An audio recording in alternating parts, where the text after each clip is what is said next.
First of all, let me say that, and I'm glad to see everybody.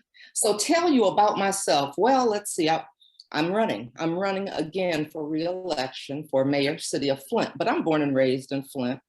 I am a psychologist by training, and that's what I've done most of my adult career has been a clinical psychologist that happened to get into politics.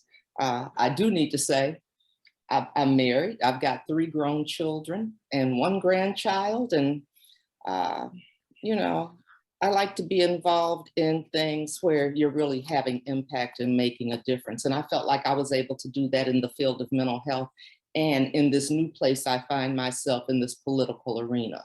So that's a little bit about me. What else would you like to know? So 2 things. One, just a little bit about when you ran for mayor. You were a first-time candidate, correct? When you first ran? I was what when I first ran? A first-time candidate? Yes, yes. And actually, the first time I ran, well, it was a surprise to me because I had never been involved in politics. Like I said, I'd always been, I followed my career path since I knew what I wanted to do from junior high school. But I volunteered on someone's campaign and found myself in the political arena. I was trying to help somebody else become mayor. And I remember being asked to volunteer on a campaign. And I said to them, I've never really been involved in politics. I've always been, actively involved in the voting process, that kind of thing, but never involved in politics. And so I got in trying to help somebody else become mayor, never ever imagining that 4 years later, I would be the mayor. If somebody had asked me that, I'd have lost a lot of money on that bet because I didn't see myself going there. I wasn't trying to go there, but I got involved and I saw what was happening in my home. When I saw what was happening in Flint, I just stayed involved. And people said, well, how did you end up becoming mayor? And, I don't know. I stayed involved because once I saw what was going on, it was like I couldn't help myself. I could not stay out of what was going involved and wanting to be a part of helping. And people started approaching me about running. And well, obviously, eventually I did end up running and I was successful in my first bid for mayor.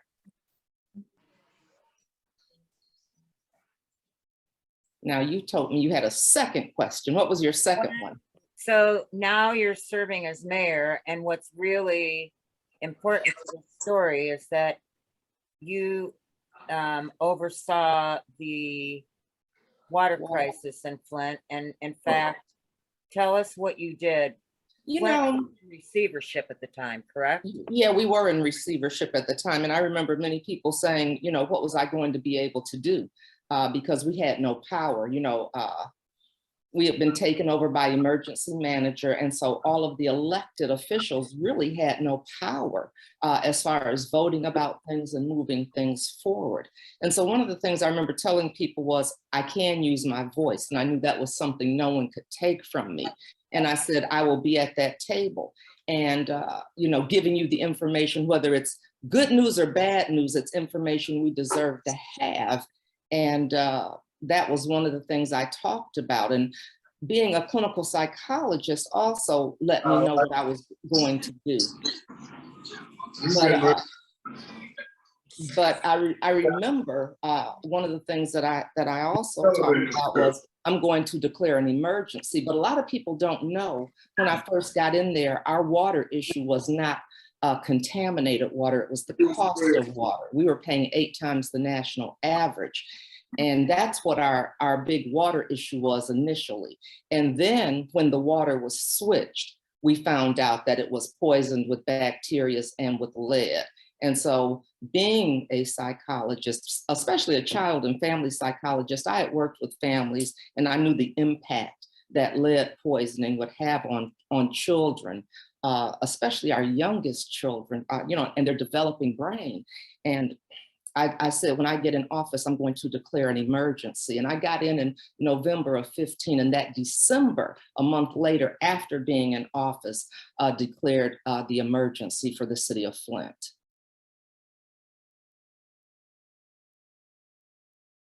I added a question to now I have two more. Okay. One is if you could talk to us about what it was like being the first woman as Hmm. mayor in Flint, dealing with the water crisis, and what happened when you were challenged by the current mayor. And then the other thing is, we spoke about this the other day, your radio show, your Okay. AM radio show. If I think that all kind of flows into the same thing. Well, you know what? It was interesting because once I got into office and the emergency was declared, the national spotlight just swooped down on us.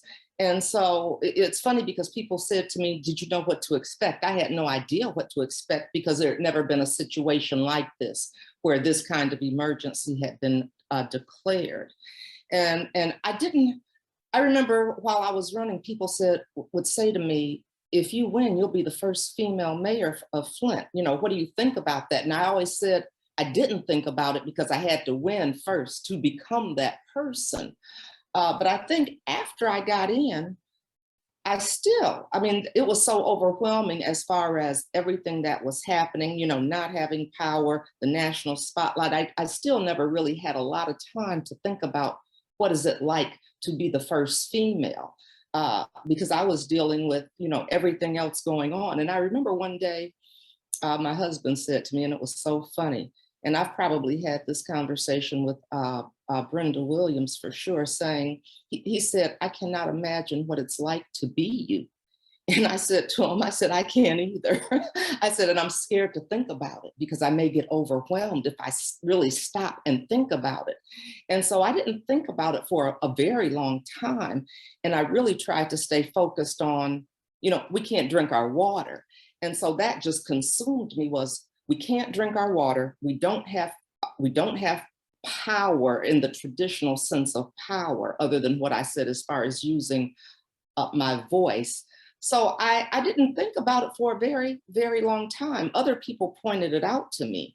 Um, it was interesting, there were things that I noticed as far as being the first female. Even when I would travel, a lot of times my chief of staff would go with me, and it was a male. And if people didn't know who the mayor of Flint was, they always went to him first. They thought, must be him. He must be the mayor. And I'm like, excuse me, it's me. uh, so those kinds of things. It was interesting to see that women were treated very differently. Uh, I remember when it was time to something as simple as taking your picture, because at the airport they always put your picture up, the mayor's picture up. And when I became mayor, they said, "Oh, we don't do that anymore." And I'm thinking, really? Okay, you stop doing that when it's a female, and a Black female on top of that.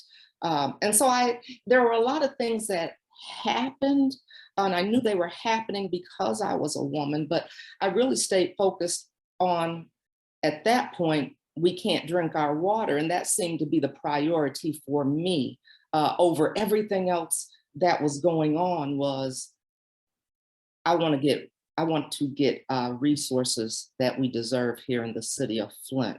And so that was what I did. So maybe that's one thing I'll say, as a woman, we tend to be caretakers and nurturers. And so I stayed focused on, how do I take care of a community that has been lied to, that these terrible things have happened to, all of these injustices. What is my role here? And I felt like it was to stay focused on making sure people knew what was going on in Flint, because I always felt that Flint was a poster child for so many other places. And because of the injustices that were going on in Flint, I knew that I wanted people, other communities, to not go through what we were going through, and to learn from us.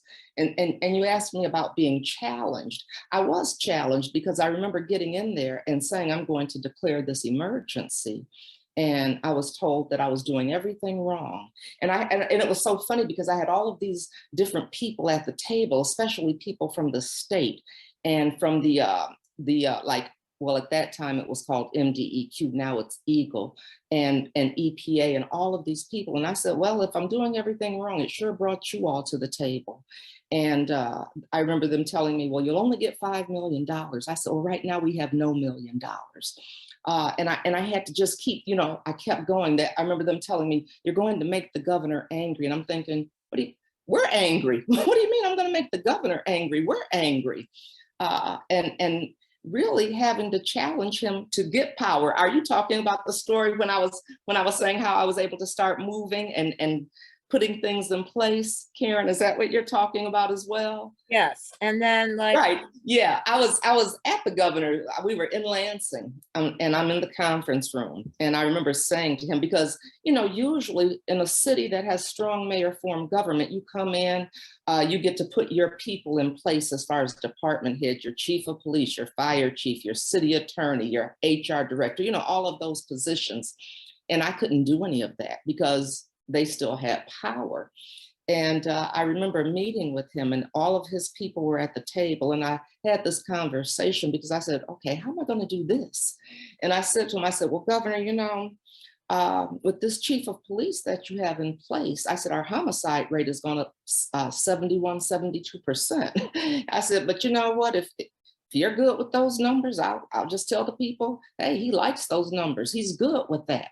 And I said, so I don't know what else to tell you about that. I said, and our fire chief, I said, that we have a dorm downtown for U of M, Flint, Mott College, Kettering. I said, the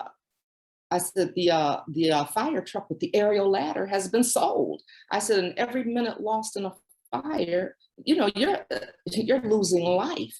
I said, but if you're good with that, I'll let these parents know that governor is good with that. We have to wait for somebody else to help us in case of a fire.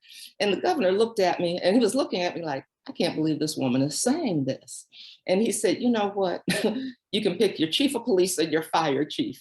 And that was how I was able to start moving things and slowly getting power back for the city of Flint.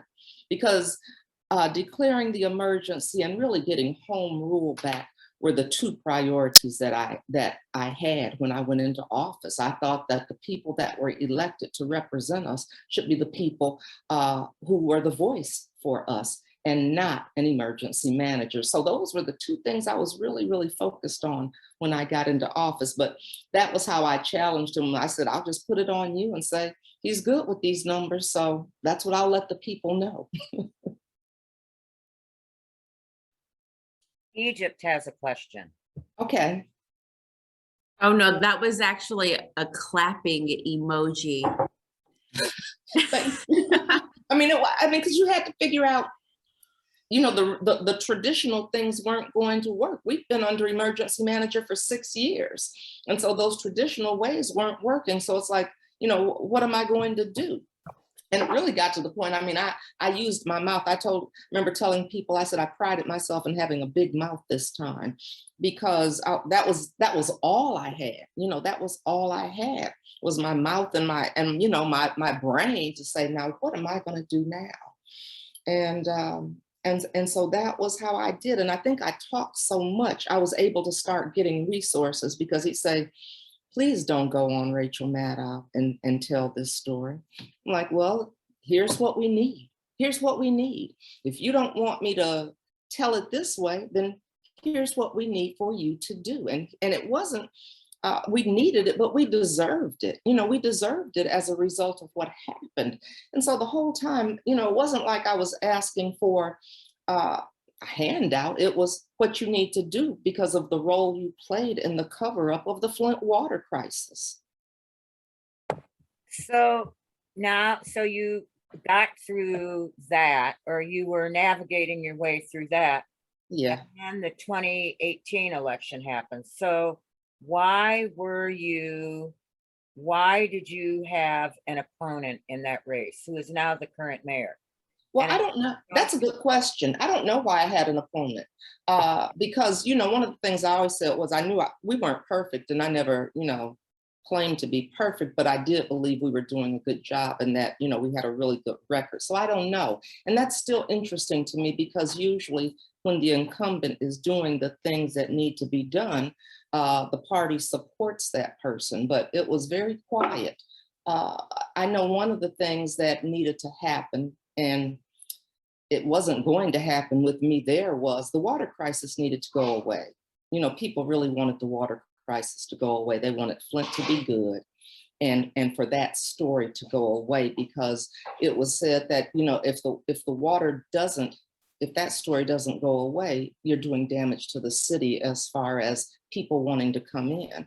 And I said, well, I mean, the story can go away. It can go away. Fix it, make Flint whole, make Flint as whole as Flint can possibly be made. And we can change the narrative, but it's not going to go away because you're asking me to have it go away. Do the things necessary for it to go away. There were many things we had requested, and it wasn't just, you know, water, but it was some of the things going on as far as access when you talk about in-home plumbing and fixtures and appliances, because those had been damaged.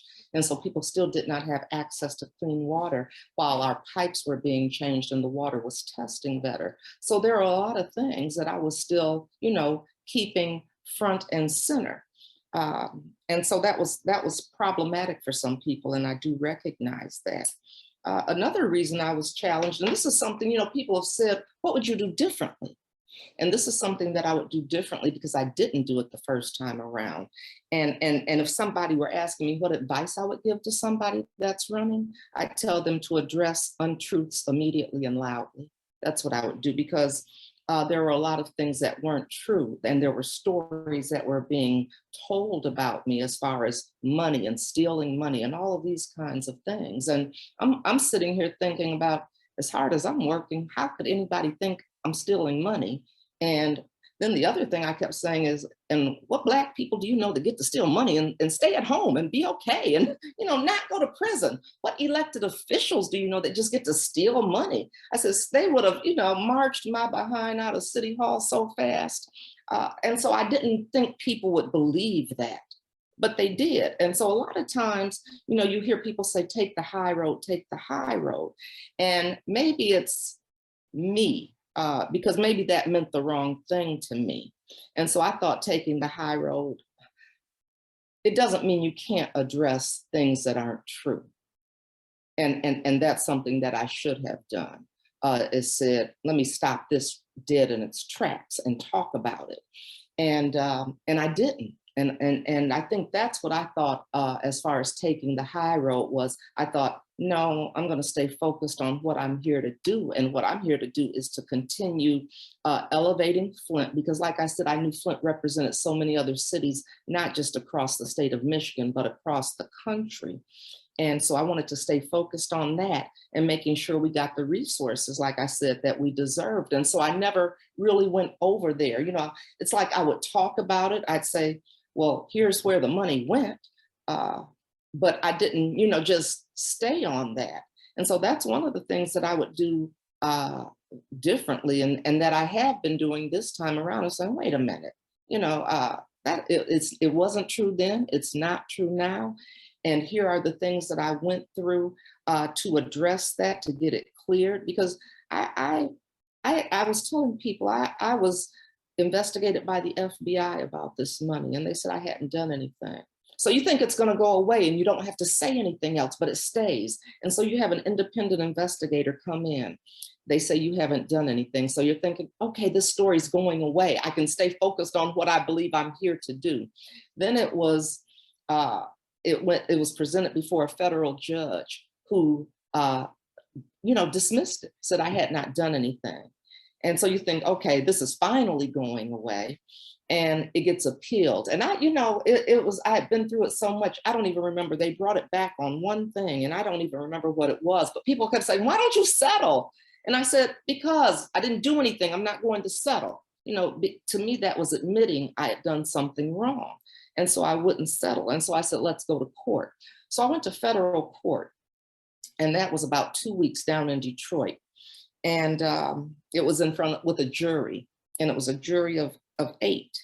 And after 2 weeks, an hour and a half tops, the jury deliberated and came back with a not guilty. It was unanimous. And so I'm thinking, okay, I've been through this 4 times now. I mean, what else can I do to clear myself? But I wish I had addressed those things when it first happened.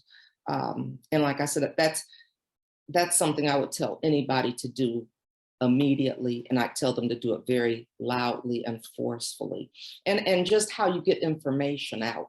That's something that was difficult because there was so much going on in Flint, and a lot of people said, I didn't even know all of these things were happening or that you all were doing all of these things. But there was so much, and we were under such scrutiny when you're looking at MDEQ, the EPA, the national media, that trying to get a message out about all of the things that are happening it was difficult to do. And I think some of it was because of the amount of things that are coming at you, but also keep in mind, when I went into office, I didn't go in with any staff. So I had one communication person, but when you look at everything that was going on in Flint, that wasn't enough to get the story out. It wasn't enough to get the message out.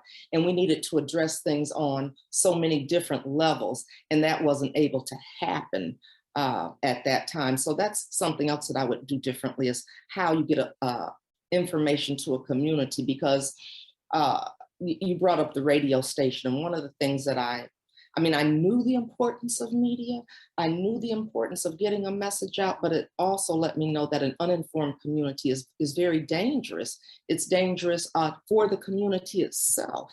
And so I had this opportunity, and that's funny because that was another opportunity that I didn't see coming, was to be on 9:10 a.m. and it's out of Detroit. And I did that for 14 months, but it was a wonderful experience because I got to stay connected to the community. I got to clear a lot of things up, but I got to bring good information to people about what was going on, not just in Flint, but as far as current issues, especially in, I don't know, yeah, I guess you could say in the political area, in social, no, in the area of social justice. So that includes a lot of different things. And so that's what I've been spending my time doing up until I just stopped doing this the first week of March. But that's what I've been doing with a lot of my time, was getting information out. And I enjoyed that because I realized that there's such a void in that space as far as media that's bringing you accurate information, and not just let's sensationalize everything. Karen, let me Yes. make this both Karens. I'm listening. It's not a matter, not guilty is the wrong word, it's the wrong term. Because to not guilty means, from my perspective as an attorney, that there was some type of criminal matter. This was not a criminal case that she Right. was involved in. So the term will be that the jury found there was no cause of action that was filed against her. And I think, even Karen, if you just briefly tell them who was the person suing you at that time in federal court when they brought the action against you. Was that the whistleblower case? Yes, that was civil. it was, and it was so funny because I remember when money was coming into the city of Flint and we didn't have a place to set things up. And I would say, give it to the CFO. But the at that point, when I first got in, because we did not have power, we still had a city manager that was appointed from the governor, named Natasha Henderson. And so it was that was how this whole thing started, was she said that I was putting money down. What is the word I'm looking for? Attorney Williams. What's that word I'm looking? I was redirecting funds or something like that. Misappropriating or something. Misappropriating. Yes. And I'm thinking, yeah, and that was the accusation.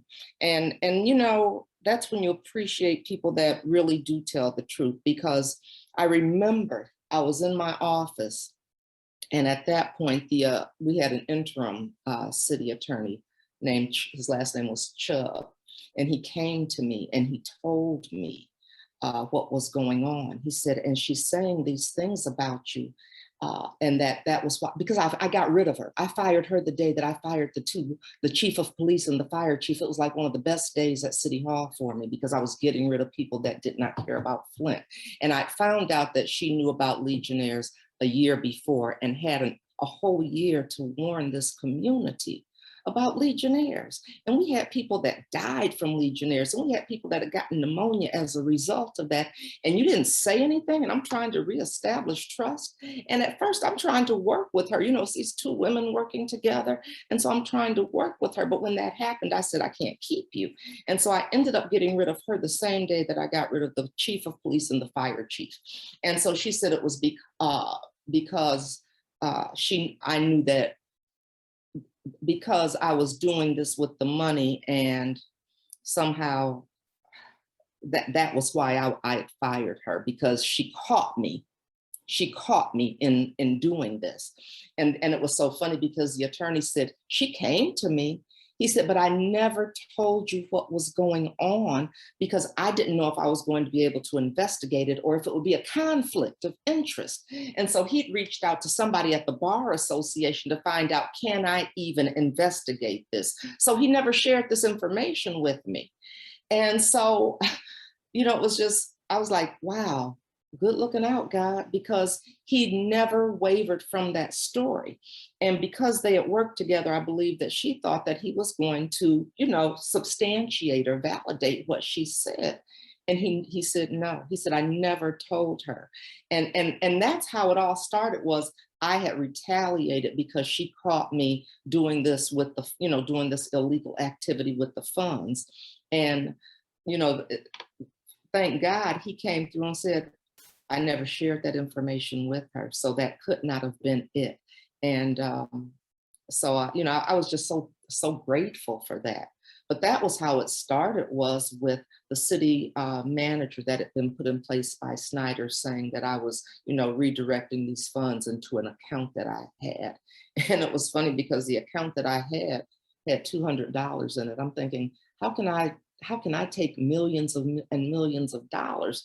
And that's one of the things where it's really, you know, sad that a lot of people don't understand how government works, because for that kind of money to have come to the city of Flint, it would have come before city council. It would have had to have been approved by them. And so there were a lot of steps that, you know, if you know exactly how government works, you would know that could not have happened, or the whole council had to be in cahoots with me to be able to do something like that.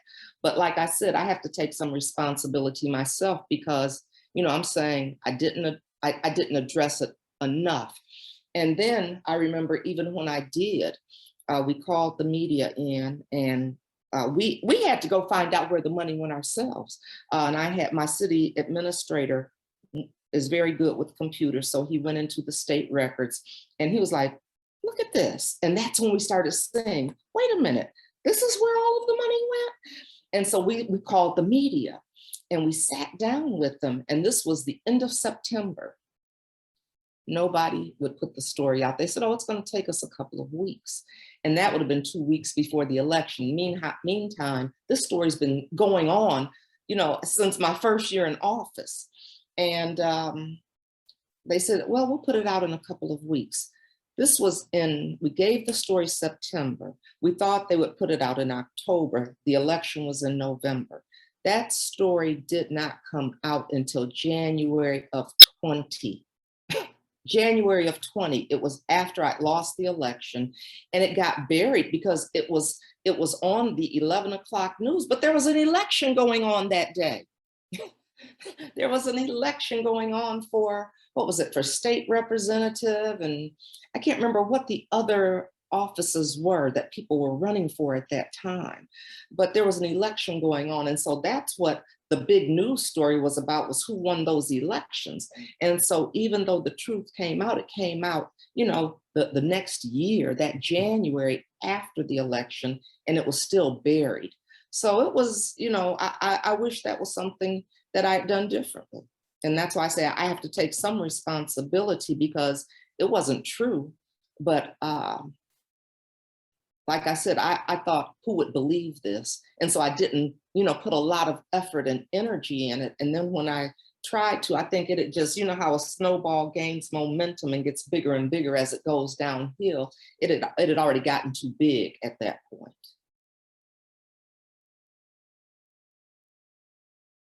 Karen Yes. Hinks, Karen Hinks, Oh, Yes. and my fellow other participants.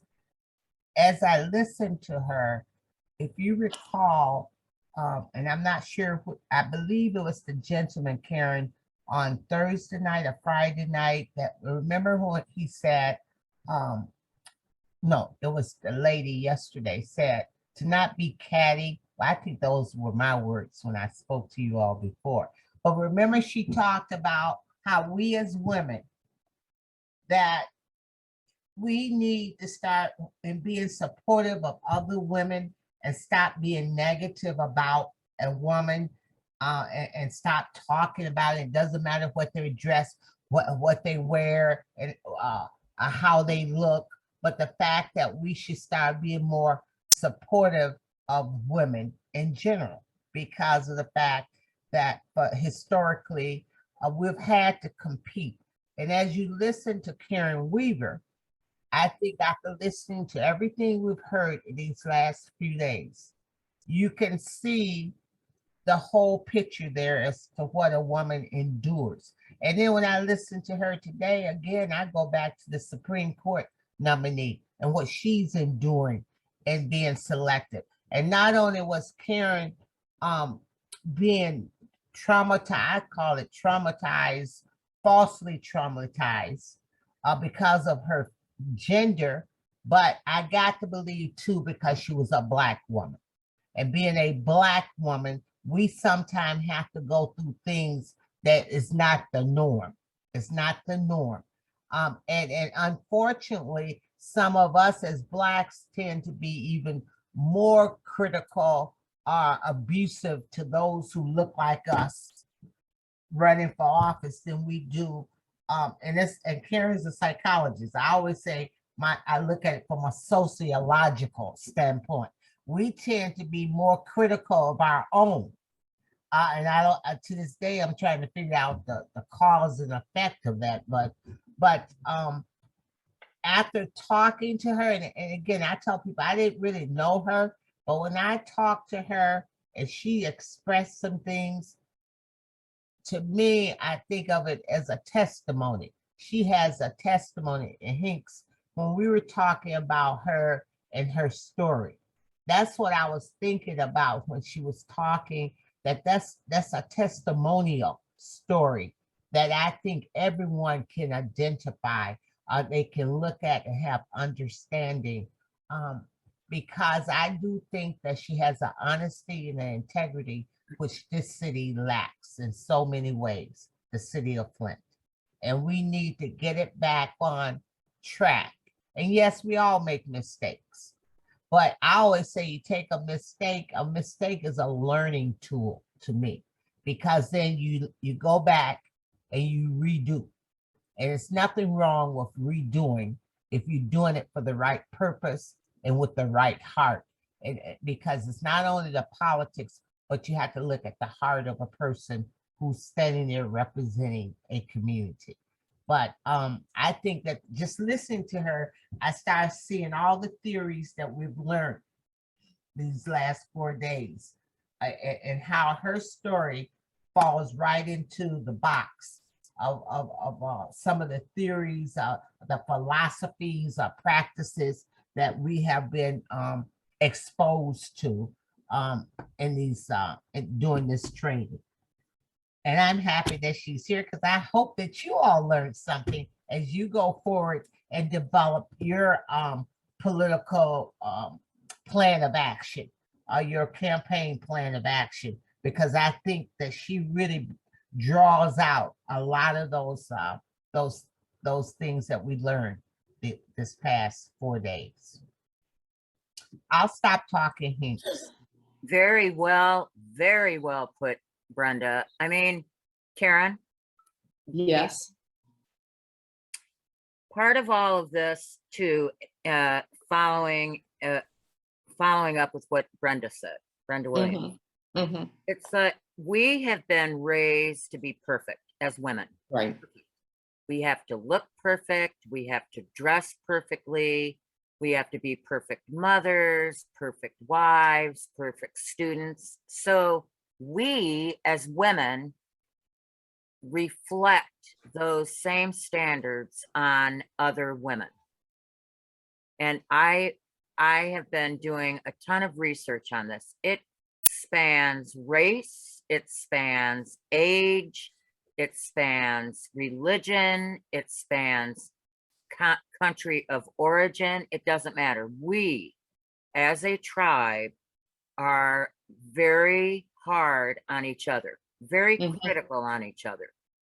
And so then when Karen Weaver finds herself in the spot that she's in, um, unfairly placed for a whole host of reasons, that she's a woman, that she's Black, that she was the first in there, had no government experience. I'm sure that was heaped on you. We do that with Kamala Harris. That was happening with Jackson during her hearing, although she has a phenomenal amount of experience. So I agree with you and echo, Brenda Williams, what you said. Karen And Weaver. well, it is true. It is true. And it's difficult. And I remember having that conversation with some other women, and we expect perfection, or we have higher standards for each other than we do for others. And it's not fair, and it's difficult. But I remember even being sick, and I wasn't sick with I have vertigo, and I ended up in the hospital, and we had to keep it quiet. And I'm thinking, everybody gets sick. I can't be sick and people know. It was just crazy to me. And I wasn't able to show up for an event. And I sent the city administrator, and that the person whose event I didn't show up for was angry because I didn't show up. And I'm thinking, I'm in the hospital, and never even said, well, what happened? What's going on? It was, you didn't show for this. I'm thinking, yeah, I couldn't. I was in the hospital, but it was a big secret that I was in the hospital. I was there for maybe 2 days. And, but we're not supposed to get sick either. I remember, and it's funny, sometimes I have fun with it, because when you talk about how you dress, and I remember somebody else was saying, these are the colors you're supposed to wear. I'm like, oh, watch this. I'm gonna put orange and pink on together. I'm going to put red. It was like, I am not going to dull myself down. What do the size of the earrings that I have on have to do with my intellectual capacity? So let me get some that are bigger. I had to have fun some kind of way. And so it's like, watch this, I'm putting this on today. But I remember even, and I think I was having this conversation with Egypt about after I had foot surgery.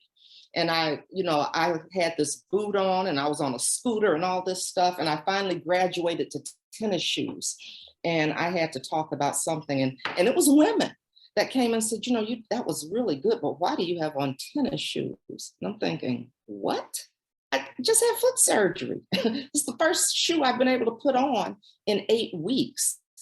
And did you listen to anything? You said you listened to what I said, but you were more concerned about why did I have on tennis shoes? And I thought men wear tennis shoes with their suits all the time. But if women do that, we get questioned. I remember I had been out at something where I was going door to door, and and it wasn't a dress down kind of thing, but something came up, and there was a press conference, and it was, well, how did you come looking like this? Excuse me, I have been out going door to door, doing something where I'm dressed appropriately. So would you prefer that I did not show? It's just, we get different standards are there for women. Let me just say that they are completely different than what they are for our male counterparts. And it was funny because I remember I was at this conference. It was governance, women in governance, and it was all elected officials from school boards to I think lieutenant governors, it was all women. And we were talking about the way women are bullied. And one of the things they did say was probably the most bullied position is the female mayor. And it's because the local community just has access to, you don't have any barriers or buffers between you and the community. You live with your community. You go to the store with your community. You go to church with your, I mean, you do everything in that local community. Whereas if you're at a state level, you know, they can't just come to you. There's you're removed from where you're doing certain things. So for us in Michigan, you're working in Lansing.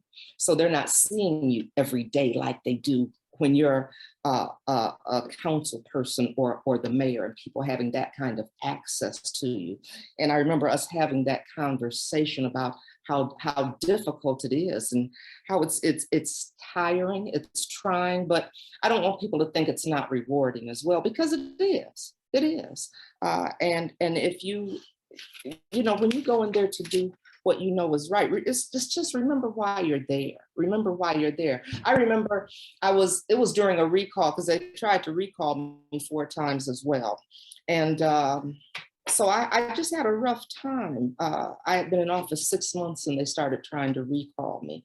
And so it wasn't until my 3rd year in office, when that couldn't happen, that I was able to say, wow, I get to actually focus on the job.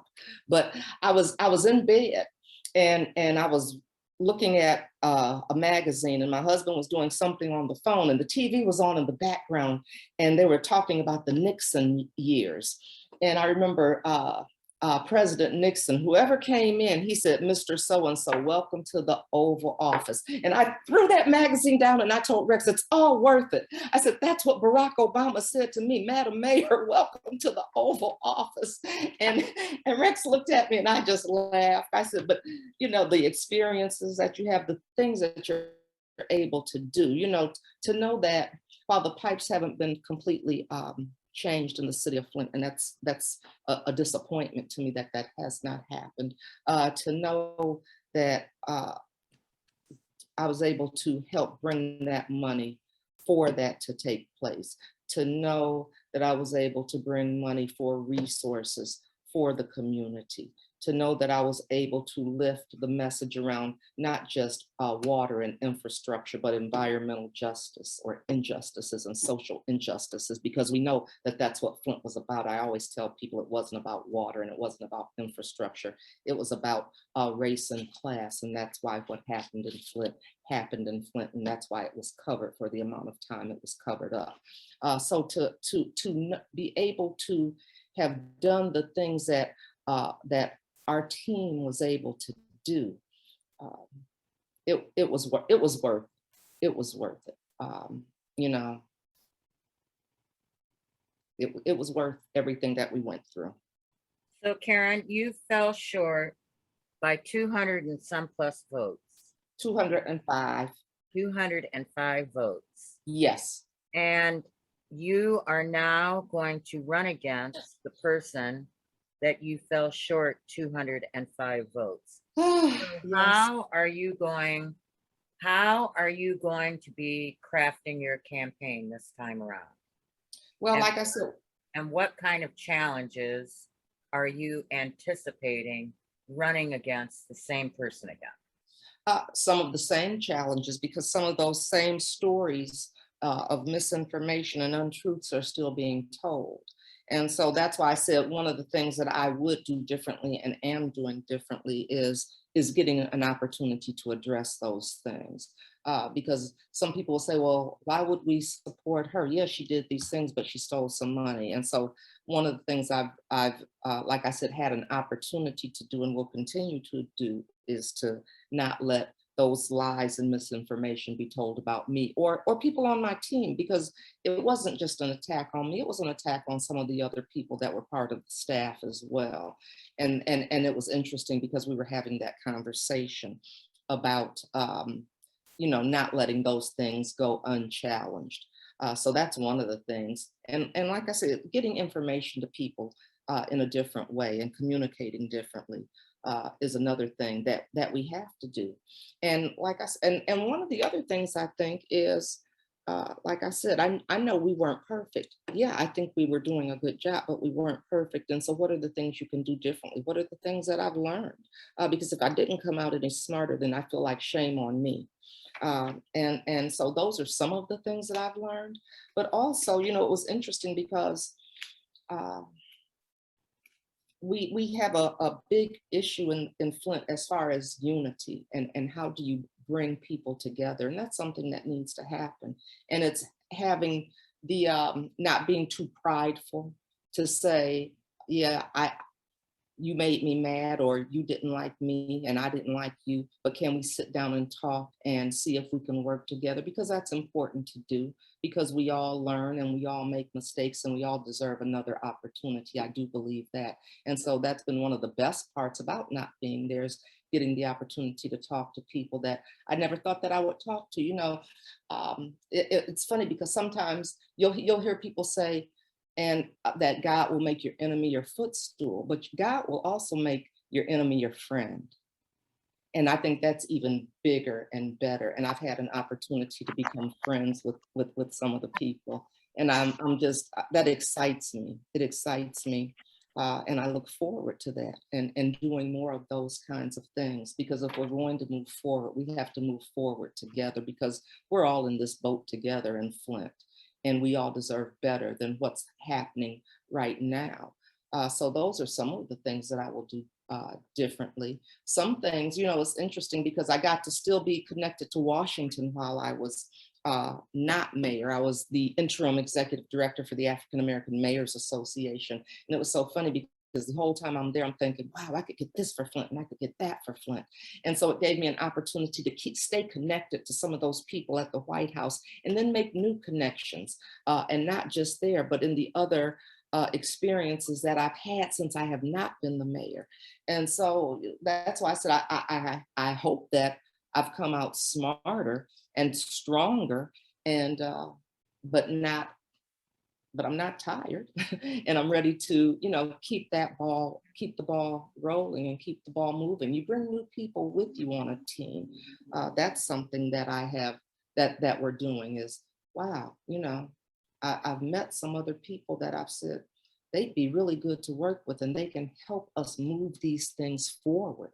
And so that's what I'm doing differently. That's what I'm doing differently. Those are just some of the things. And then there's some things that you don't do differently because people want their trash picked up. They want a safe community. Some of those things that are the day-to-day operations, you just get in there and do those. But I think it's important that, like I said, that we keep Flint out there, that we keep Flint front and center because there have been so many other Flints, even right here in Michigan, when you look at the city of Benton Harbor and what's going on there, another community that has been poisoned, with the water. And I feel that's another disappointment for me because I always said to use Flint as a voice, use it as a platform, use it as a way to move your own agenda because we know we are representing you. And I just, that was a disappointment for me to see something like that happen when Flint should be a blueprint for what to do and what not to do. So you live in a city that is Democrat, has majority Democratic registration. Yes. That can be a challenge, from some of the areas around here, getting people to turn out. What are you going to do to change that? Oh yeah, I'm glad you brought that up because that's something that does have to be addressed. Is voter apathy, and some of it is, it gets legitimate. Sometimes we voted for some things. We voted for there to not be emergency manager, and lo and behold, we got him again. And so people have felt like, what difference does my vote make? And letting them know it does make a difference. We've had some races here. We've had council races where a person either won or lost by 1 vote, won or lost by 4 votes, won or lost by 7 votes, those kinds of things. I mean, 205 throughout the city for a mayor's race is not a lot to lose by or win by. But getting people out and looking at how do we do that, especially having gone through and still going through COVID. There are a lot of people that just don't want to come out. And so making sure that people get to the votes or get those absentee ballots. We're going to have to really be aggressive in that and diligent in that, because the low voter turnout is a very disappointing thing when you have 7 or 8% coming out to vote. If you're lucky, you have 10 or 11%, and that should be unacceptable. That should be unacceptable. And I know it's hard when you have a community that feels that they've been not only trust broken, but just, broken down emotionally, mentally, abused, is what happened here. And so it does give way for voter apathy. I hope that we have a lot of people that are saying that that doesn't work. And when you see that people are trying to take our vote or make it more difficult for you to vote, I hope that gives them some gumption to get up. But we've got to do some things as well to make sure we get people either to the polls or get those absentee ballots and I guess when we don't call it early voting, but no reason absentee. We've got to do something differently as well to get people to the polls. You have any suggestions? Because I'm open to some.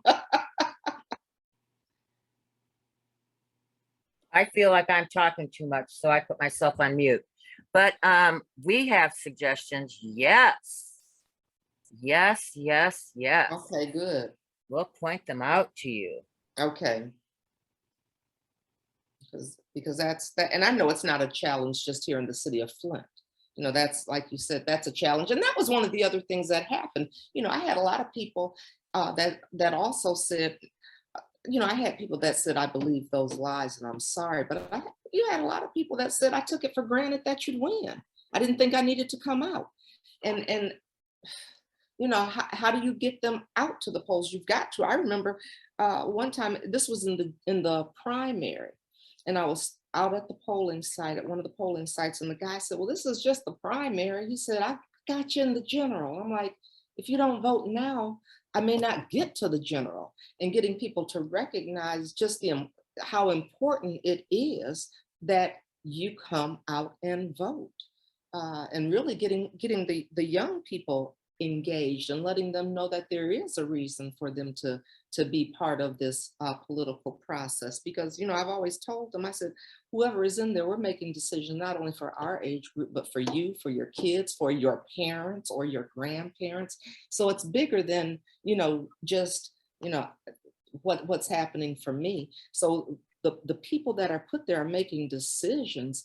Some of them can be short-term decisions, but some of these are decisions that go across your life or your child's life.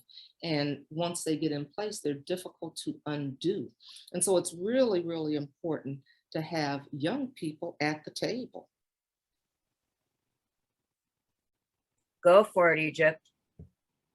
I was going to say, so earlier we had Mr. Victor come onto the call who really talked about the importance of having a strategic and effective field directing team.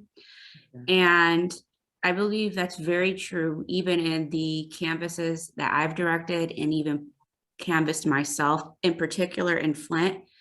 One of the most important things is getting people who already have some sort of trust in. So by mapping out the community, separating it by district or ward, and identifying people within those districts and wards who already have some sort of relationship, so that you're not having to completely organize a community from the bare bones. Because with a campaign, it's very, I've done that before, and it's exhausting. So to make things a bit easier, and I think we even, talked a little bit about this, me and you, is by having those leaders, so to speak, in those areas, be a part of your campaign by helping you knock on those doors. More people are going to be comfortable and willing to answer, and also to go to the polls, because even though they might not have that relationship with you, they'll have that relationship with the person who is on the field, who is knocking on these doors. And that can even help make it easier for you to develop teams, because the more bodies you have, the more houses and doors you're going to knock on. But those are things that I've seen a lot. I've campaigned and done canvases in Flint. I've done them in Metro Detroit, which is, a lot more dense area.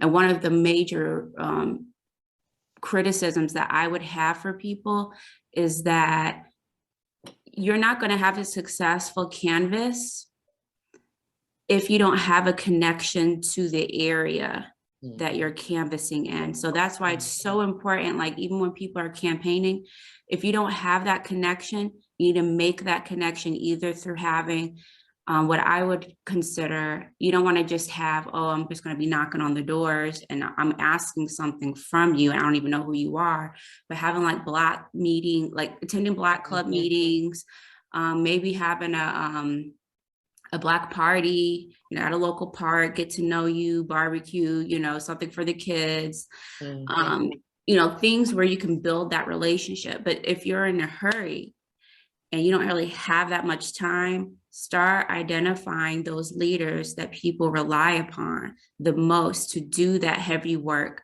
And so you can, really rely on them with that connection. And that makes so much sense. And I'm glad to hear you say that again, because it's true. A lot of time, I remember, because you don't have time yourself to research everybody. So it's like, okay, I know I need to talk to this person because I don't know who these people are that are running in this area now. And you trust them. And it is about relationship. And it's like, this is who you need to vote for because of A, B, C. And this is why don't vote for them because of these other reasons. And so that is important, is getting that information and identifying who do they trust, who is a good spokesperson in that, whether it's that neighborhood or that group of people, that demographic, those kinds of things. Yes. And I think too, what everybody's been saying this week, it's been really great. But I think one of the most important tools is having that people power, what we were talking about earlier, where you lack in dollars, you make up in the relationships that you cultivate. And I think that when you have a solid team of people with you, how you can see that you have a solid team is by the number of relationships that they have within the community. And I think that field director is going to be integral into the success of, how many votes also that you're going to get. And I think we also talked about too, the, what did he call them? What did Victor call them? The ambassadors. Don't you remember? He was like what is that word? Basically those operatives, right? Oh yeah. Yeah, having an operative.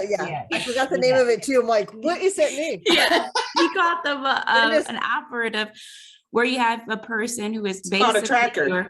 There you go. There you go. I know what it is because I did it on my campaign. What is it? Believe me, it's called a tracker. A tracker. Okay. Thank you. And that person, the tracker is a person who goes through and be nosy on the other candidates, the persons again. And I became a tracker for other people.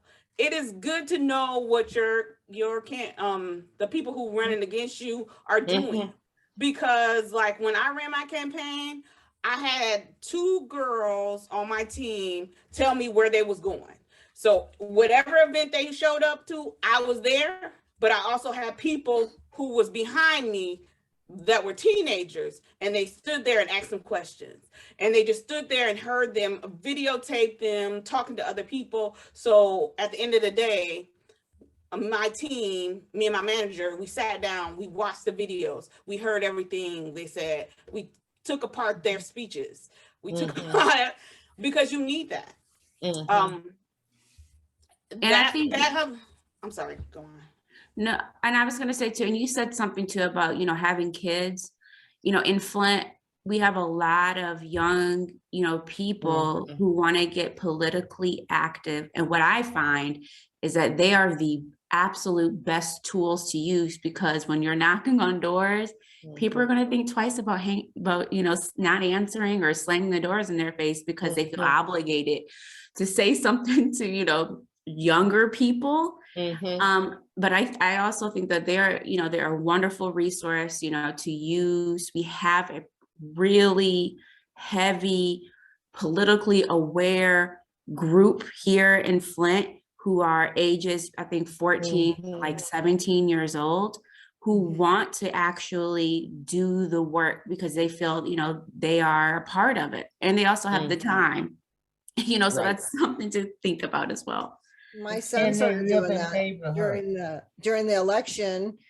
He has a group of friends that he plays games with all day, and he was filling in everybody on, any politics, anything that was new. They're actually talking about Ukraine and Russia all the time. It's like a group of kids, they all play games, but they're always talking about this stuff. I'm like, so what I did in the last 4 years, actually 5 years that I've been a planning commissioner, I send him with me and he goes over all of our projects with me, even our toughest ones. He knows traffic analysis, he knows all of it. And it's interesting. He finds it interesting like I do. So he's been answering all questions, and he just turned 20 today. Today's his birthday. He's been answering a lot of the questions on stuff that the people in the city had no idea, and our council members. So your younger kids, absolutely. Absolutely. They want to be involved. They just don't know how. And they're watching everything. They really are. Okay. And Karen, can you hear me, Ms. Weaver? Yes. The number one thing I used on my campaign, running for city council, was the school system. Because in our school system, to graduate from high school, the seniors had to do a certain amount of hours in the community. I came to different high schools and talked to school counselors, and when they had assembly, I came out and pitched my campaign. They came out to knock on doors with me. Like, I ran for city council, so when I had different schools, I would meet them at the school, and we had a van loaded up at least 15 kids, and they knocked on doors for me. And then at the end of the day, we either had a pizza or we had Chipotle. And Chipotle, they came up for that Chipotle weekend. They showed up for Chipotle. But that is something you can do, because they need to get their hours to graduate here. I don't know what happens in Flint, but in high schools, they have to volunteer at least 20 to 40 hours before they graduate to get their diploma. You should look into that. And I went to different school. Okay. And then a lot of them after the elections, a lot of them asked me for resignations or letters of recommendation. Yep. Okay. Yep. Hey, but I have to caution, in Flint, Michigan right now, I'm sure we don't want to go directly to the school system. But, and we have to be careful, because I don't know about Minnesota, but I would think that, I used to volunteer. At that time, it was Congressman Regal when I was in high school. But I did that on my own. It wasn't through the school pushing me for a particular candidate or whatever. We have to be cautious about that. But I just think, Karen, I hope you got a lot of ideas here today. And I did. And I do. I've been taking notes while we've been talking. And Nextdoor, I told Michelle, you should sign up for an app. It's called Nextdoor. Nextdoor, right. Yep. And that's the main where I got my information out to the community, because Nextdoor is an app that a lot of people are on. Right. And once I put my campaign picture out there, I got DMs all the time. Like, hey, what do you stand for? What do you want? And then I set up meet and greets to my Nextdoor. So Nextdoor in our community is like, it's not a good, it's not a good thing in our area. It's not. It's a bunch of angry people. It is a bunch of angry people, but you know what? Angry people vote. You have to remember that. That's the crazy part about it. It is. Don't get me wrong. There's a whole bunch of angry people on that, but you know who and you know what the crazy part about it is? Most of them are voters, because people who are angry they go out to vote. Mike, So I you had to remember join next door because of that. I'm like, wow. You know what though? And I didn't join it because of our tumultuous situation we had here in our city. And I didn't want to be swayed because I was on that boat. So it's a good time for me to do that now though. Mhm. Next Since door it's here done. in Huntington Beach, they will delete anything political. Oh, So, really? Yep. It's all We about, have a whole, next door has a whole political, like 5 or 6 things, and it's not even Minnesota based. I think I'm in 3 political groups, and one is a Democratic group on Nextdoor. On And Nextdoor. and it is not just Minnesota, because I get California, I do get Michigan, I do get Boston. So, and it's called, let me look right now, because it is called the political group. Karen, Hinks, hey Hinks. yes.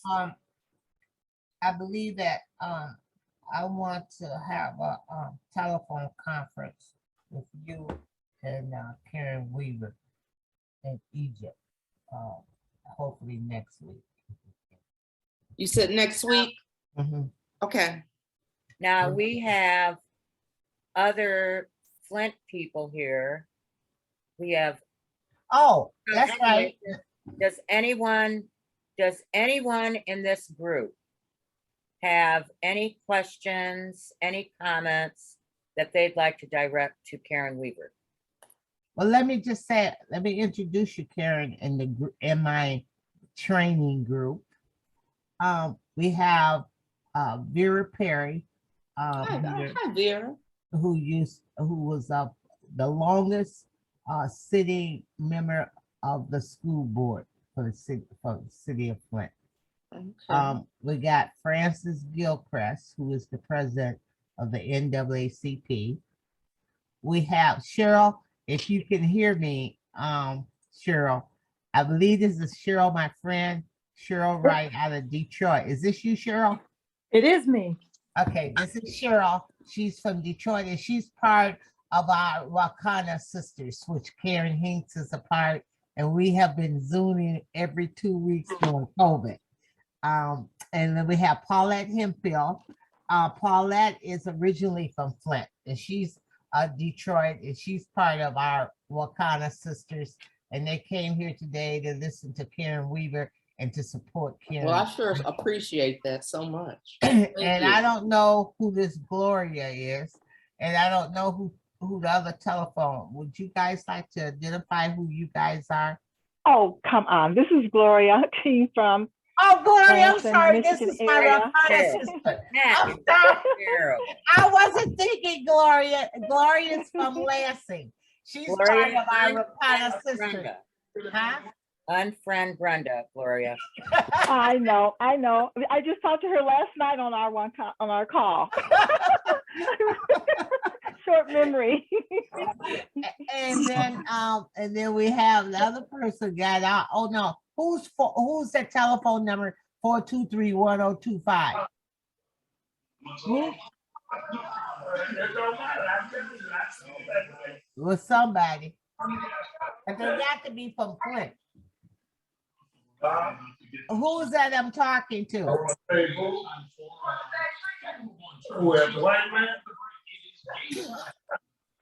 I don't know. But anyway, I wanted to reach out, and I just told the other ladies, because as I said, we talked to each other, and I told them about Karen Weaver speaking about Karen Hinks' program, and that's why they came today, my friends. And Vera, did you want to say something? Because I see that you took off your mute button.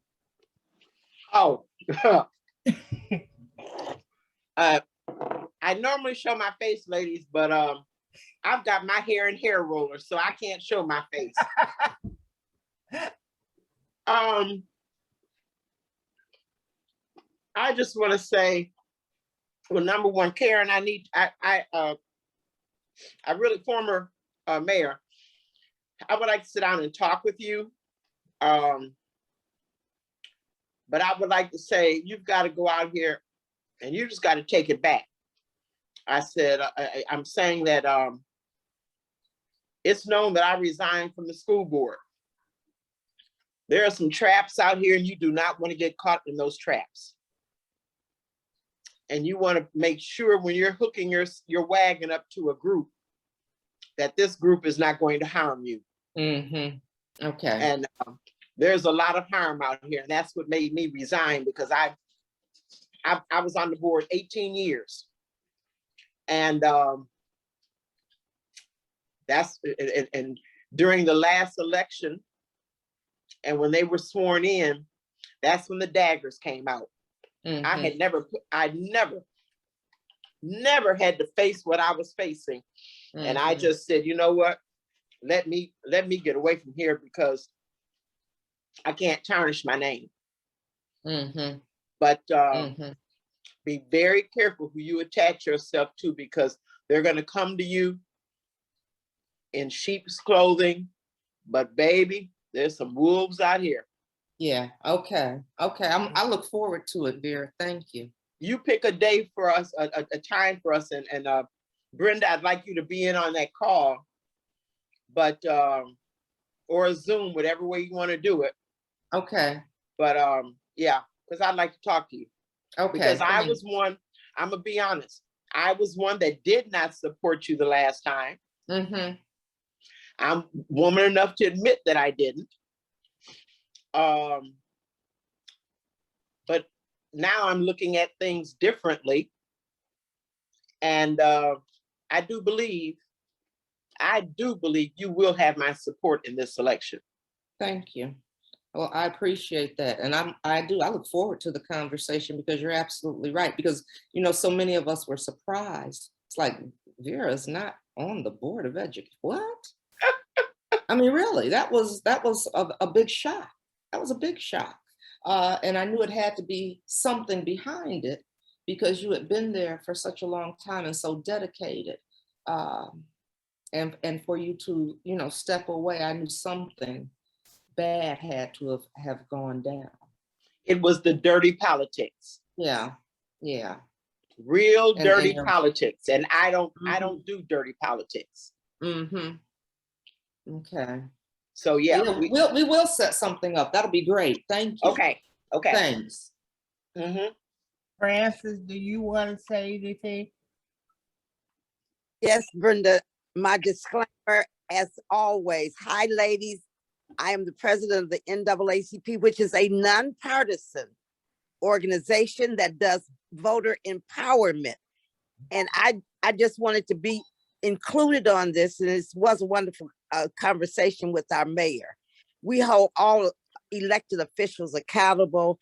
And I can tell you, Mayor Weaver was held accountable from the NAACP as to her policies and procedures and how they affected our community. And she got an A+.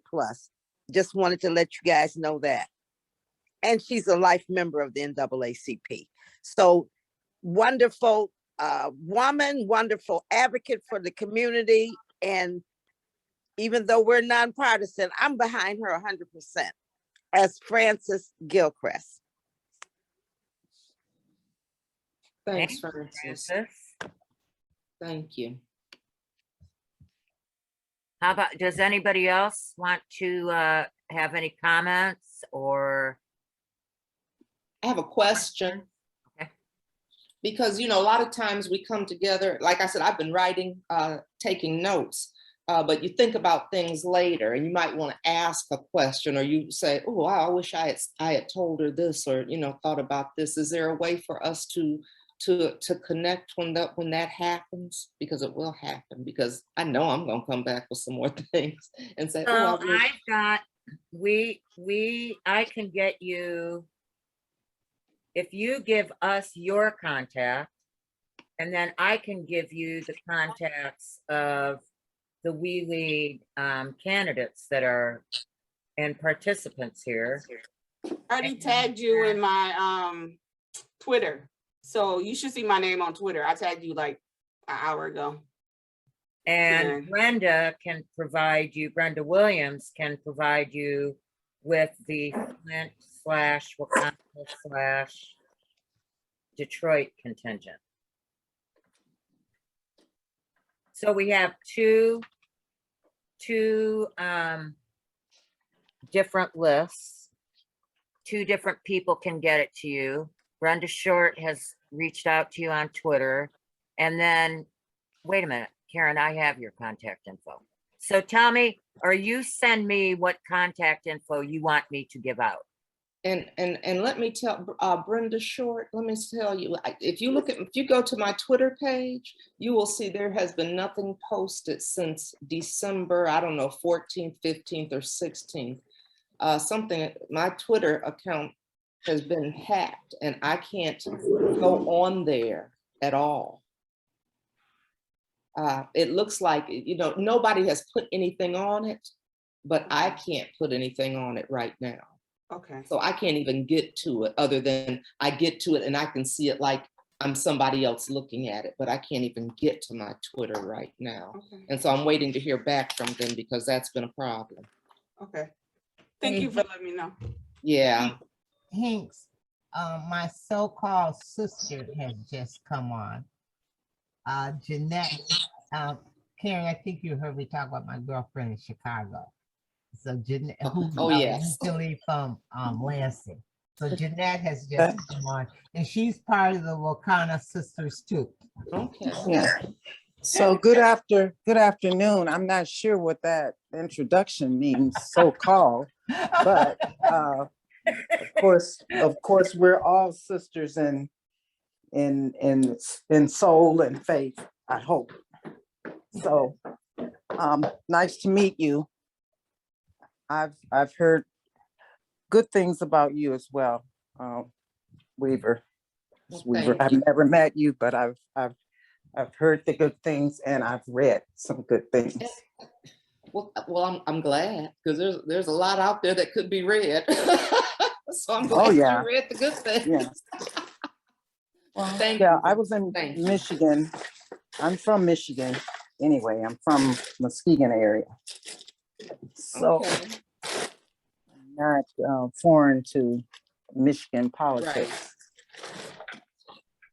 Right.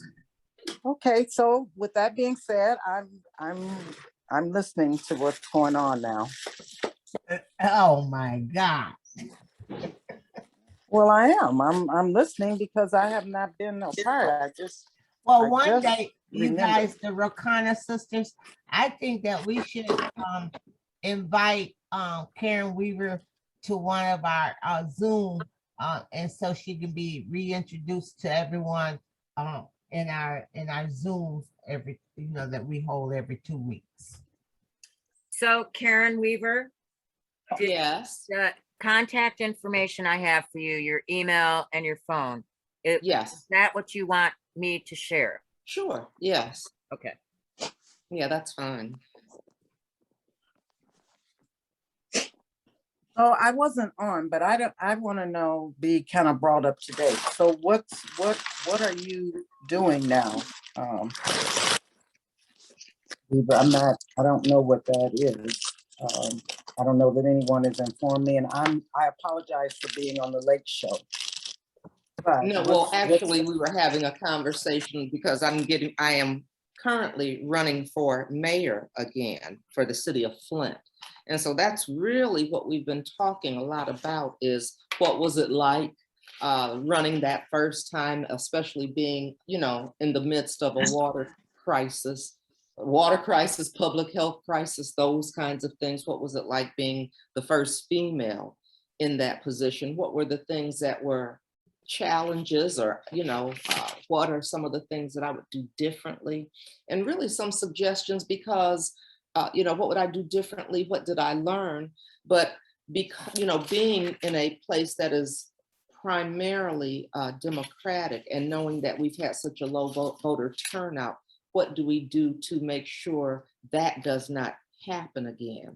And how do we get people involved and engaged in this process? So those are did I miss anything as far as what we were covering?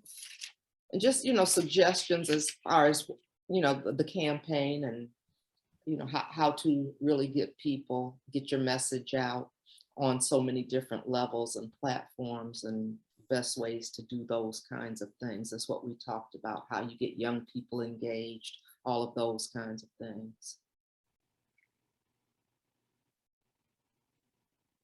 Okay, thank you. The floor is open. Does anyone have any questions, comments? Yes, my name is, What's it looking like? Oh, I'm sorry, go ahead.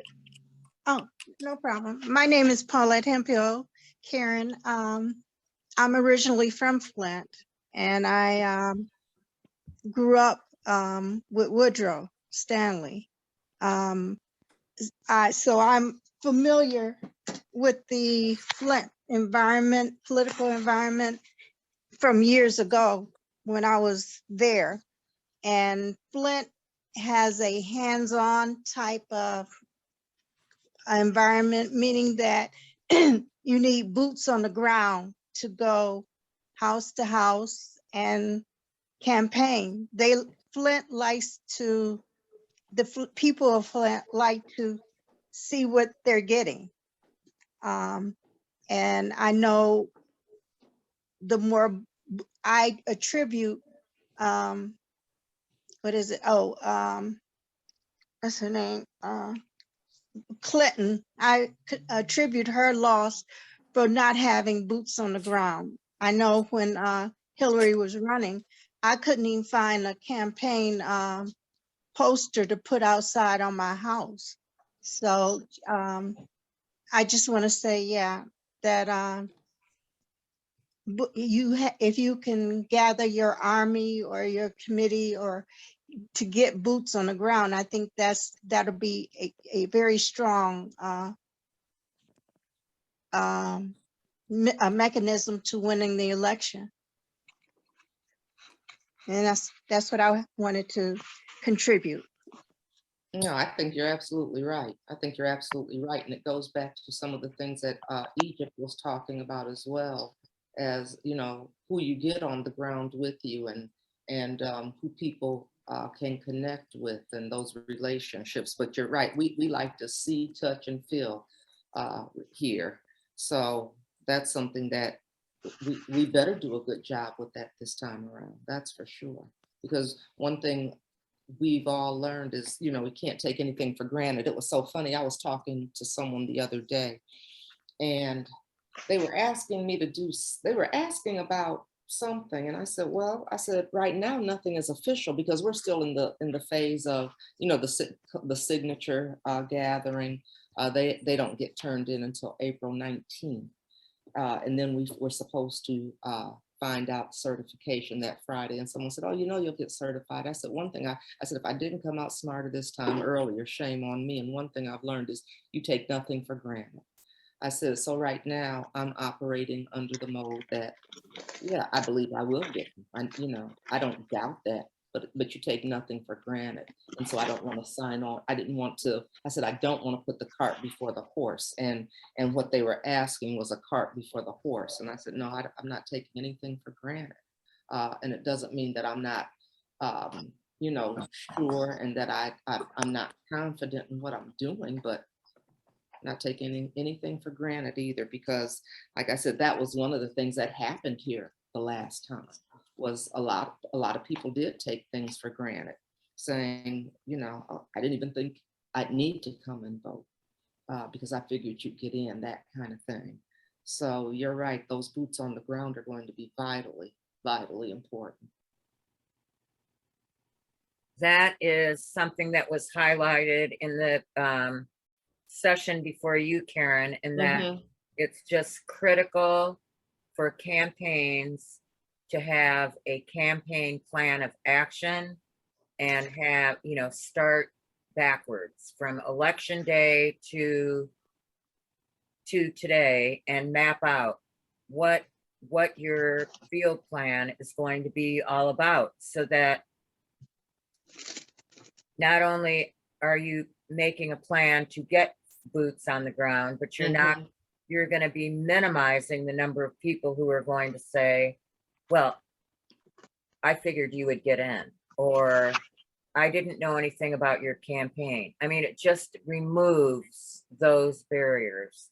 by getting all of us. I mean, Victor said, good to get started in August. I say it's never too early. So the sooner you can get your voter data, I mean, this is for here, Karen, your primary is August, correct? Yes. So for us here or anywhere, Brenda Short too. I mean, the sooner you can get a field plan put together and get your leadership team together and identify people in the various neighborhoods and precincts that are willing to walk for you and their neighborhood, that you have got a giant leg up on whomever your opponent is, because no one, campaigns do not like to do the canvassing. It's not glorious, it's not glamorous, and they just figure, what the heck, you know, I'll just start 3 months out or 2 months out, and it's too late by then. You just cannot reach the number of voters that need to be reached efficiently. So I'm echoing Paulette and echoing Brenda Short and whomever else has been bringing this up. It's just, it's key. That is how We Lead has data and statistics of our candidates and the direct relation between the number of voters they reached out to and the number of votes they got. Victor brought up one of his candidates last cycle, Oscar Rodriguez. I told you guys about him the other day. 18 candidates in a race for 3 seats. He had almost no name recognition. Huntington Beach is massive. Oscar Rodriguez is as brown as the day is long. He has a Latino surname, and he started canvassing in August. He reached out to and connected with 13,000 plus voters, and he came in 5th in that race of 18 candidates, and ahead of candidates who had far greater name recognition. So it's just one more example of how critical reaching out to voters is. It's like it.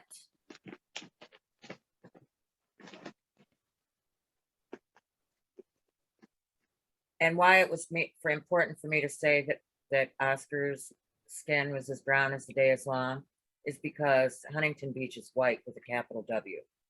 So even though, and there aren't a lot of Latino neighborhoods, there's really just one major one.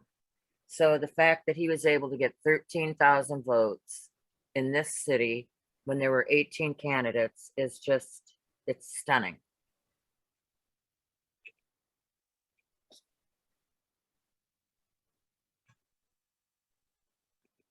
All right, anyone else? Brenda Williams, why don't you close us out on this? Since thanks to you, we were able to make this connection today. Karen, very grateful. I guess I have a question before you close it out. So I'm not there. Cookie or Paulette is not there. So what if, I don't know if this was the purpose of the meeting or what in terms of advising, but for those that aren't there, what is it that we do to assist in that effort? Or was this just an education piece for us? Well, why don't you answer that? Well, one, it was an introductory for you all. I want you all to be introduced to Karen. 2, in the future, I was going to discuss perhaps, because we're all across the country from each other, that perhaps, Jeanette, we could have a Zoom fundraiser for her, just a meet and greet type function for her, and give her a donation either as the Wakana Sisters as a group or individually. So that was one thing. And because we have talked about, supporting women and supporting women, Black women. We have talked about that during these past couple of years and some of the things. So that was the purpose that I wanted my Wakana sisters to come in today to listen to her. So then when I reach out to you all, that you all will agree that we could bring her to Zoom, have a Zoom meet and greet, and then support her.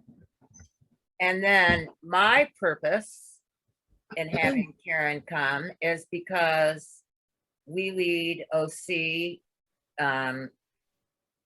trains women to run for local offices. And it's pretty much a new thing in Orange County to have young women and young women of color to be running for city council and school boards. And I thought there would be great value in listening to Karen. And then we have Brenda Short, who's running for mayor in Minneapolis. So I thought that it would be of value for the women candidates from We Lead to learn and hear from a former candidate, a former mayor, who is now running again for the same seat, and the challenges that she faced as a woman of color, as a first-time candidate getting elected. And she got elected during a crisis. And I just thought we could learn a lot from Karen's experiences, how she handled with grace the opposition that was coming at her and beyond her. And despite all of that, there was a tremendous amount of good that she was able to accomplish in her community, despite all of it. I mean, we don't, as women, we sort of anticipate problems that we're going to encounter when we get into these leadership positions. But it's expecting the unexpected. And as Karen said, she never expected this. And so I personally found value in learning how Karen dealt with the blows that were coming her way constantly. And all of that, as Brenda Williams said, it was a trauma. Despite it all, Karen is running again. And so she's got this passion for public service and working for her community and doing good. And I find that a valuable lesson for me as a woman, because sometimes I get so discouraged. I'm not elected, but just in day-to-day operations, I want to get into bed and pull the cover over my head. I just can't even think about it. Karen met those challenges head on. And here she is, and she only lost by 205 votes, and she's doing it again. For this, I say, hooray, Karen, proud of you. Thank you. Proud. So that was my purpose, or our purpose at We Lead, of bringing you on, bringing you here today. Okay. That's, I'm always, Brenda knows me, I have to have a purpose, and I have to know what that is, and I have to be clear on, that. I love it. I love it. And So I should say she's my best friend. I just say, I have to say things to make her, she'll be fussing at me later on today. But in terms of support, I've always been a fan of Flint and the things that were going on there, and wanting to be supportive of anyone who is trying to make a better place for not only those of us who are somewhat senior, but those that are coming up. those kids that are needing that type of help and assistance, and somebody that's going to push for an agenda that looks more at their future than what is now. So that's where I am in terms of knowing, you know, somewhat of the Flint culture. I'd rather say culture than mentality. So okay, then I'm clear. I'm clear, and of course I want to support women, Black women, minority women, women. I won't even say minority women, because if you're female, you're a minority anyway. But we have a dual purpose, or a dual. I don't want to say that in terms of a target, that we are targeted a little bit more. So and not on the good side, on the bad side of what we can do and what we're capable of doing. We saw that in the confirmation hearings of is it Brown Jackson or Jackson Brown? So okay, I'm not going to talk any further, because again, I'm on the late show, as my sister would say. So any support that we can provide, I'm all for.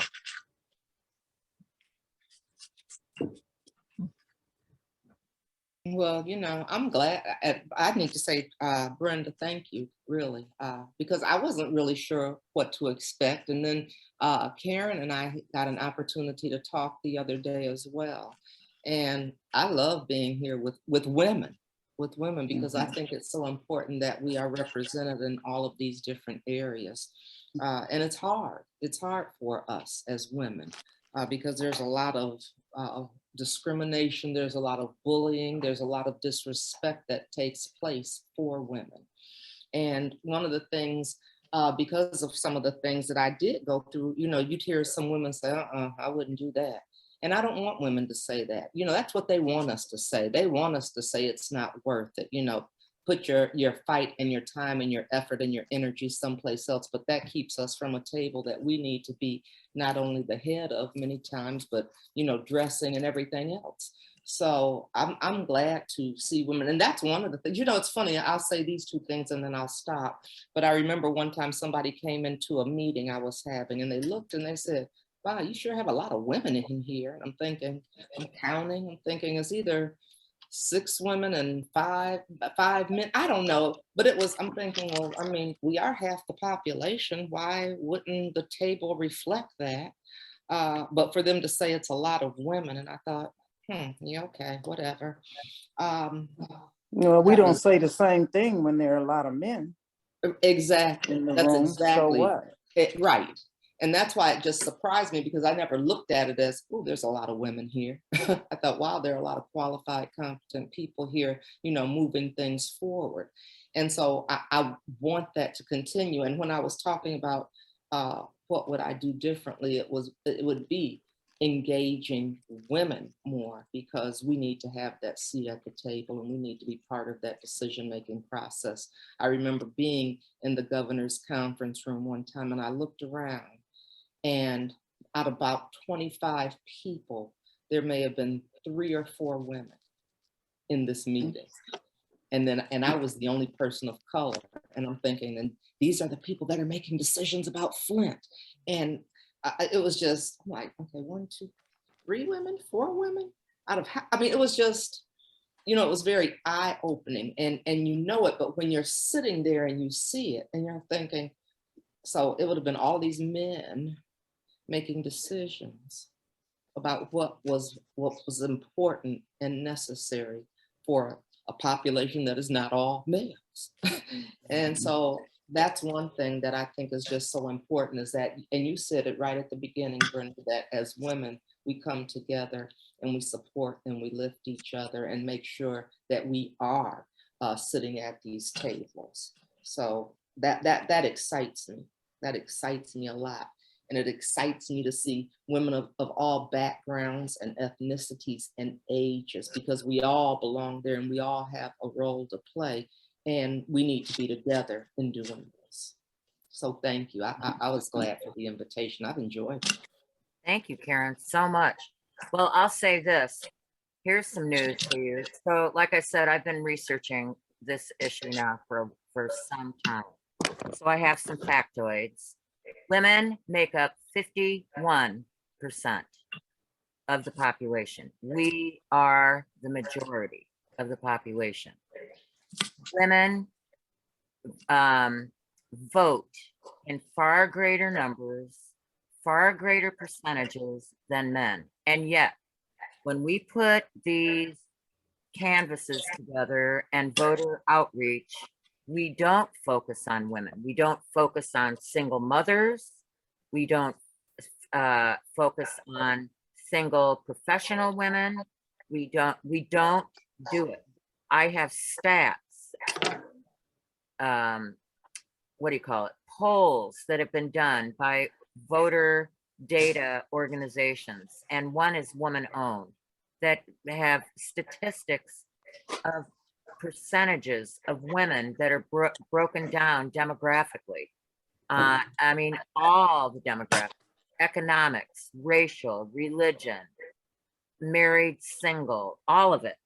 And we do not, as women candidates, or as women field representatives, or women campaign managers, focus on women voters. We don't.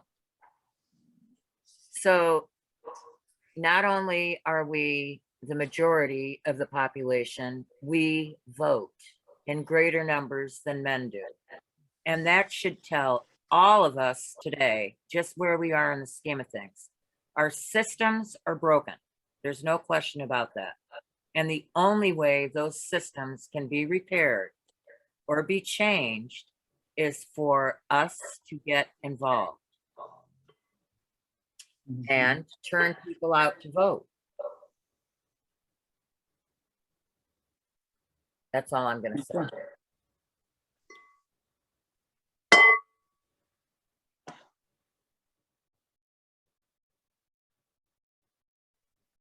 Karen, thank you again for taking a Sunday, and it's like almost 6 o'clock your time. Thank you for taking the time to spend with us today and provide your expertise, your insights, and the challenges that you faced during your election, during your mayoral candidate or your mayoral tenure, and now as a candidate again. And thank you to the Chicago contingent, the Detroit contingent, the NAACP, and Flint for participating today. We were happy to have you. Karen, you better say Lansing. You forgot about Gloria. Lansing. Gloria, I thought you lived in Detroit. No, right. Lansing area. Lansing is near, actually near Jeanette. Lansing is my birthplace. So welcome, Gloria. Oh, thank you. And thank you again, Karen Weaver. This was very enlightening. I really enjoyed it as well. And I look forward to talking to you more about it during our Wakanda meetings. Thank you. I do too. I do too. This has been, it's been very helpful.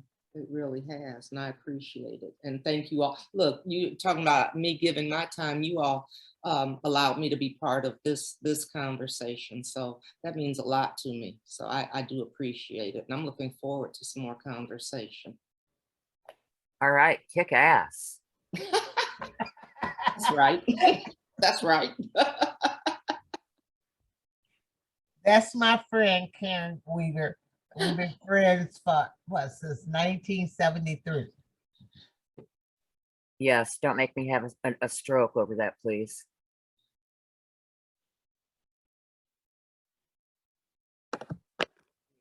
All right, so thank you, thank you, thank you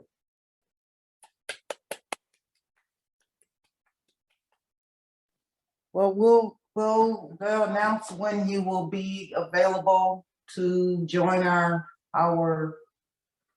Zoom meetings, right? We'll know in advance. Somebody?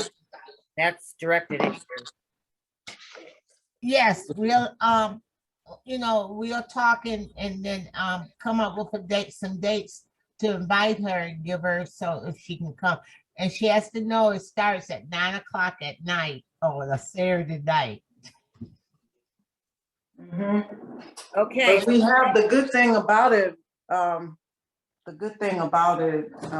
is that we have, you can have your drinking in hand. So if you need your night cocktail, that will be a good time. That's a good time for all of us. So true. Brenda Williams, let's make this plan offline, okay? Okay. Schedule it and make sure that everybody's involved, because that's an excellent platform for Karen Williams.